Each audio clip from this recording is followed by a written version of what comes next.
Hello आलोक, ये मैंने तेरी रिक्वेस्ट पे हिमांशु की कुंडली बनाई है। तो मुझे ये कुंडली में कोई बड़ी मेजर प्रॉब्लम नहीं लग रही है। हर विपरीत परिस्थितियों में हिमांशु अच्छा बाहर निकल के आएगा, ऐसा मेरा एनालिसिस है। तो मैं थोड़ा बहुत उसको ब्रीफ बोलती हूँ जिससे उसका कॉन्फिडेंस और बढ़े और ये जाने कि what is the purpose of his life. So, first house lord is 7 number is for Venus sitting in the 12th house. Second house lord is Mars, 8 number, it's sitting in 12th house.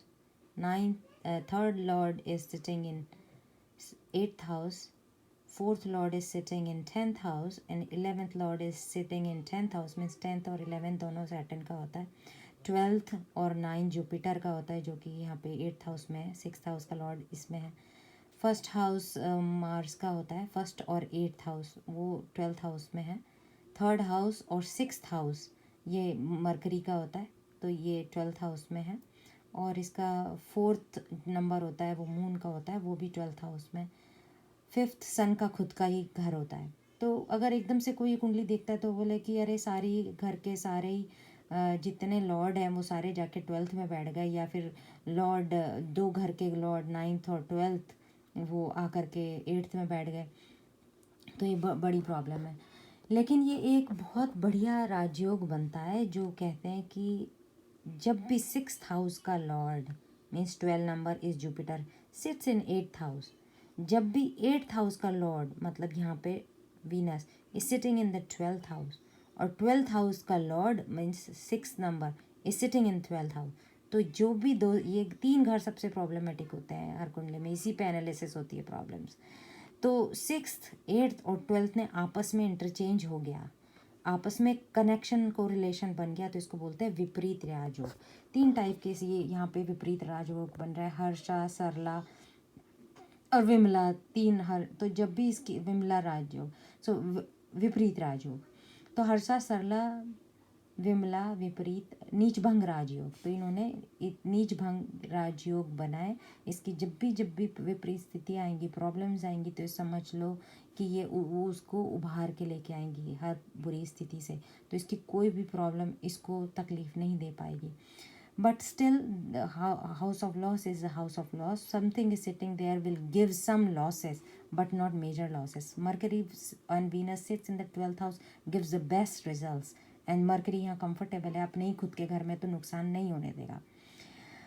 Mars और moon, Mars की इसकी महादशा निकल चुकी है, जो कि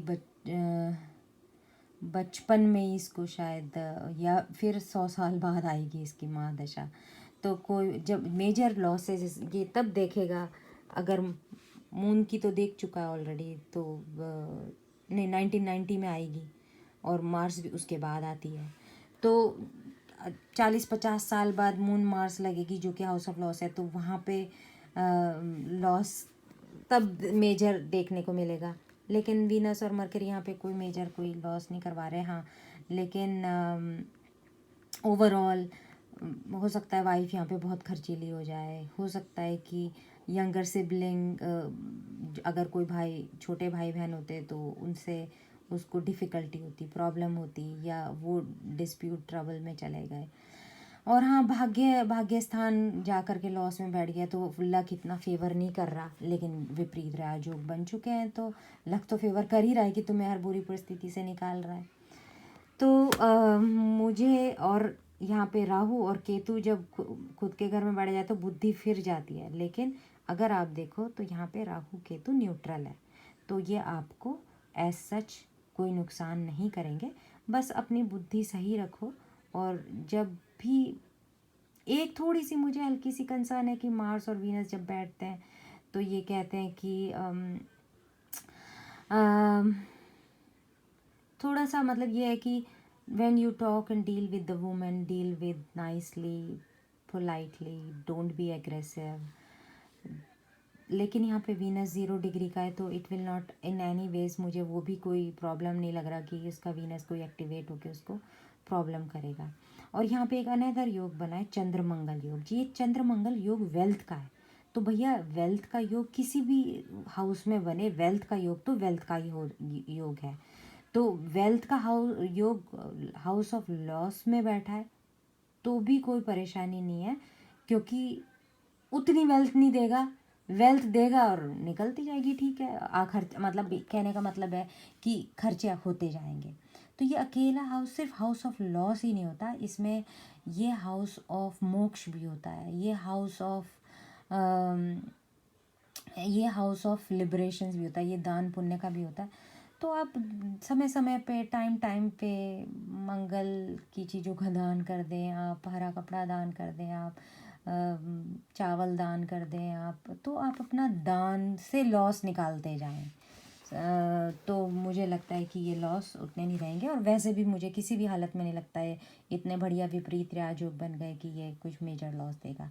क्योंकि एक अकेला सन किसी भी कुंडली में कितने भी बुरे चीज़ें बैठी हो, सन उसको हर बुरी परिस्थिति से बाहर निकाल सकता है अगर वो स्ट्रांग है। और यहाँ पे तो जो इसका सन है वो एग्जॉल्टेड है। एग्जॉल्टेड मतलब वो खुद ही की राशि में बैठा है, हाउस ऑफ गेन में है, हमेशा पैसा आता रहेगा, हमेशा इसको इनकम की कभी कोई कमी नहीं आएगी। और जब भी सैटर्न के लिए ये जो 10th हाउस होता है ना, 10th house is called house of work place. तो यहाँ पे जब भी सैटर्न बनता है बैठता है सबसे अच्छे रिजल्ट्स देता है इसको। और इसकी सैटर्न की महादशा भी अभी जनवरी से शुरू हुई है, तो वर्क प्लेस पे इसकी शाइनिंग मुझे लगता है कि बहुत अच्छी होने वाली है। मेहनत बहुत कराएगा इसका सैटर्न, यहाँ पे जी जान लगवा देगा कि लगेगा गई नौकरी, लेकिन जैसी लगेगा गई नौकरी गया काम, ये उतनी मेहनत करेगा, जैसी मेहनत करेगा वैसे इसके रिज़ल्ट आते रहेंगे।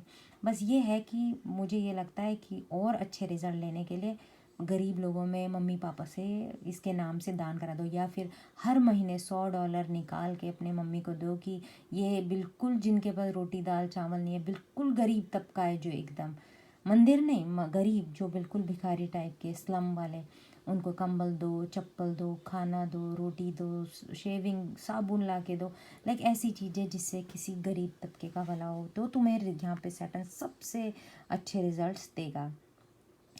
और मरकरी तुम्हारा बहुत अच्छा है, एग्जॉल्टेड है, तो यहाँ पे तुम्हारे ज़्यादा लॉसेस होने नहीं देगा मरकरी, क्योंकि वो खुद ही के घर में बैठा एग्जॉल्टेड है।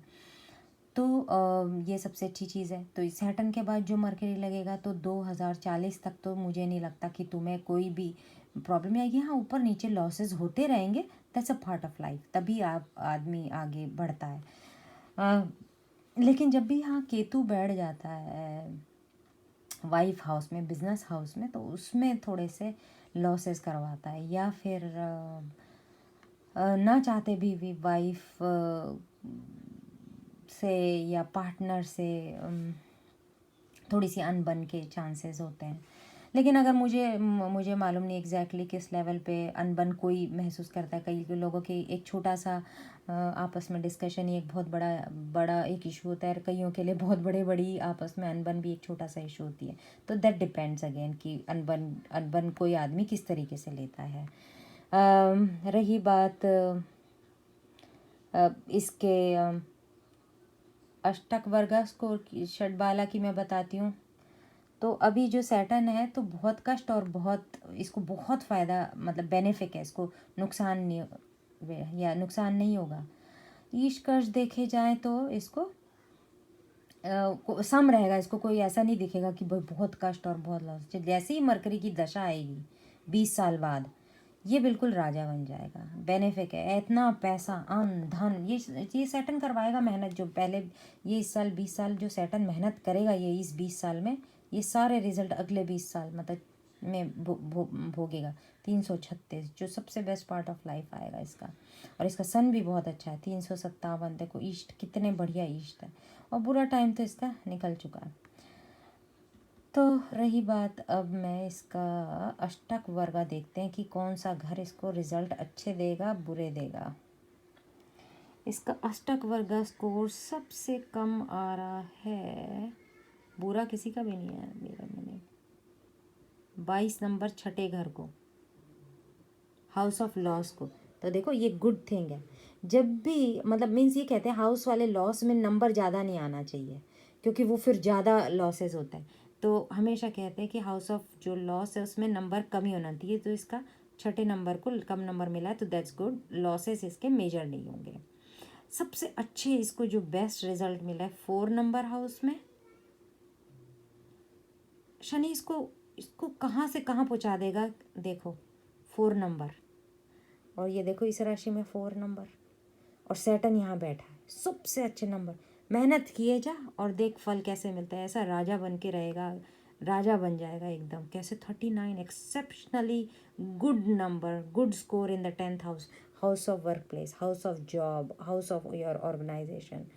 तो मुझे नहीं दिखता कि तुम्हारे वर्क से रिलेटेड कोई भी प्रॉब्लम आएगी, कोई आने ही नहीं देगा, तुम खुद ही अपनी मेहनत से नहीं आने दोगे। ये एक्सेप्शनल नंबर है 39। 23 नंबर से कम प्रॉब्लम एरिया होता है, 23 नंबर नॉर्मल है, 23 से ऊपर ठीक है, 28 से ऊपर एक्सेप्शनली गुड है। तुम्हें एक्सेप्शनली गुड काम में, मेहनत में, लगन उसमें मिली है। और एक 12 नंबर में मिली, 11 और 12, 11 और 12। मामा का घर तुम्हारा स्ट्रॉन्ग है, मामा का घर, जॉब। और 11 ये इंटेलिजेंस, तुम्हारी इंटेलिजेंस, तुम्हारा बच्चा, तुम्हें बच्चे से कोई प्रॉब्लम नहीं होगी। बहुत अच्छे नंबर मिले। जब भी गोचर आएंगे, मतलब जब भी ट्रांजिट्स होती हैं 11 और 12 पे जाएगी, तुम्हें खूब अच्छे रिजल्ट देगी। बच्चा तुम्हारा बहुत इंटेलिजेंट होगा। तुम्हारा 12 नंबर, मामा का घर स्ट्रॉन्ग होगा, मामा का परिवार। और तुम्हारी जॉब, जहाँ रोज़मर्रा का काम होता है ना, जहाँ ऑफिस जाते हो, लिटिगेशन केस सारे हमेशा ये तुम्हें अच्छे रहेंगे। तो मुझे इस कुंडली में बेस्ड ऑन सबसे अच्छा तो ये घर है, कर्म स्थान तुम्हारा, जहाँ ऑफिस, ऑर्गेनाइजेशन, बहुत अच्छा है। मुझे लगता नहीं है। और ये जब स्ट्रॉन्ग होता है ना, ये तो ये किसको देख रहा है? प्रॉपर्टी को, अपने घर को। ये घर अपने ही घर को देख रहा है, तो यहाँ पे इसको, इसकी प्रॉपर्टी बनेगी, इसको प्रॉब्लम नहीं होगी इससे, इसके सुख देगा, घर में सुख, संपत्ति, घर, व्हीकल, सब चीज़ देगा। तो भाई ये भूल जाओ, इतने सारे घर यहाँ बैठे हैं, इतनी अच्छी चीज़ है, भगवान ने इसको दिया है, सैटर्न को इतना अच्छा, इस घर को नंबर बहुत अच्छे दिया है। तो इसको पकड़ लो कि बस मेहनत करनी है जीवन में, बाकी सब भूल जाओ। सन तुम्हें चमकाएगा इस चीज़ के लिए। और ये अकेला, ये जुपिटर यहाँ पे बैठ के तुम्हें वेल्थ देगा, मरकरी वेल्थ देगा, वीनस तुम्हें वेल्थ देगा। कोई पत्थर नहीं पहनने की ज़रूरत। हाँ, राहु केतु न्यूट्रल है, लेकिन फिर भी अपने इफेक्ट्स तो थोड़े बहुत देती हैं। तुम्हारे को कभी कभी बेबुद्धि बना देगा, बिना बात की लड़ाई झगड़े, बिना बात का सिर पैर की बात नहीं होती है कि उसको पकड़ के तुम लड़ाई कर सकते हो, झगड़े कर सकते हो, या फिर तुम्हें कोई और भी जो जो बिना सिर पैर की बात होती है उसको पकड़ सकते हो। तो मेरे हिसाब से देखो, राहु सिर्फ माता रानी, देवी दुर्गा से डरता है, और केतु गणेश जी। जैसे केतु को गणेश जी का सिर नहीं होता, ऐसे केतु का भी सिर नहीं होता। तो ये केतु भी गणेश जी का पर्याय है। और केतु, तो राहु और केतु के इफेक्ट के लिए अगर ये नियम से माता रानी की पूजा करते हैं, नाम लेके जय देवी माँ का कर ले, या कभी बड़े दुर्गा जी का कर ले, केतु में गणेश जी की रोज़ पूजा कर ले। सैटर्न तो इसको बहुत ही मैं इसको एक वो भेज दूंगी, दशरथ कृत योग, दशरथ कृत योग, दशरथ कृत करके एक वीडियो, या चालीसा बोल दो, चालीसा बोलते हैं, या एक है वो, मैं इसको भेजूँ। नियम से पढ़ता रहे, और जब भी घर से बाहर निकले सन को करे। तो ये देखो, सन इसका बहुत अच्छा है, सन की पूजा करे। सैटर्न अगेन, मैं बार बार रिपीट इसलिए कर रही हूँ कि तुम्हारे माइंड में नेगेटिव चीज़ें ना जाएं, तुम सिर्फ पॉजिटिव की तरफ देखो। प्रेयर करो सन की, आप हनुमान जी की पूजा कर सकते हो, आप राहु केतु यहाँ पे के लिए दुर्गा जी और गणेश जी की पूजा कर सकते हो। बाकी ये 4 ही तुम्हारा बेड़ा, भगवान ये 4 प्रेयर ही तुम्हारा अच्छा बेड़ा पार लगा देगी। बाकी कोई स्पेसिफिक क्वेश्चन है तो मैं उसके बेसिस पे एनालिसिस करके भेज दूँगी।